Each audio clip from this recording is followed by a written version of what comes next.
ఈరోజు మా అష్టశనేశ్వర దేవస్థానంలో అన్నదానం జరుగుతూ ఉంది. చూసినారు కదా, ఒక మూట బియ్యము 25 కేజీలు రైస్ బాత్ చేసినాము. అన్నదానం చేస్తున్నాము పొద్దున్నే.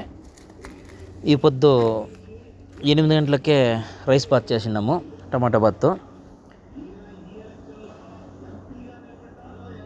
మధ్యాహ్నం ఇప్పుడు 2 గంటల దాకా ఉంటుంది ఈ పొద్దు. ఎలా అంటే జనాలు వస్తూ ఉండరు.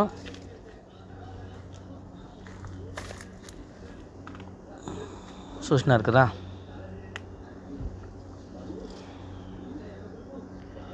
ఈ దేవస్థానానికి ఇంకా ఒక 11 అడిలో విగ్రహం ఒకటి చేపిస్తూ ఉన్నాము శనేశ్వరునిది. ఇప్పుడు ఆల్రెడీ పంచలింగాలు ప్రతిష్టాపన చేసినాము. ఒక్కొక్క పని చేస్తూ ఉన్నాము. దేవస్థానము బాగా ఇంప్రూవ్మెంట్ అవుతూ ఉంది. జనాలు వస్తూ ఉండరు.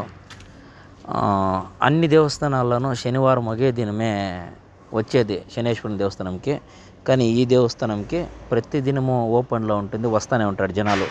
వచ్చేవాళ్ళు వస్తూనే ఉంటారు, పోయేవాళ్ళు పోతూనే ఉంటారు, పొద్దున్న నుంచి సాయంత్రం దాకా.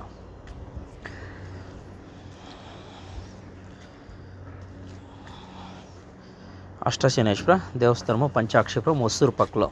వస్తూరు నుండి 12 కిలోమీటర్లు అవుతుంది.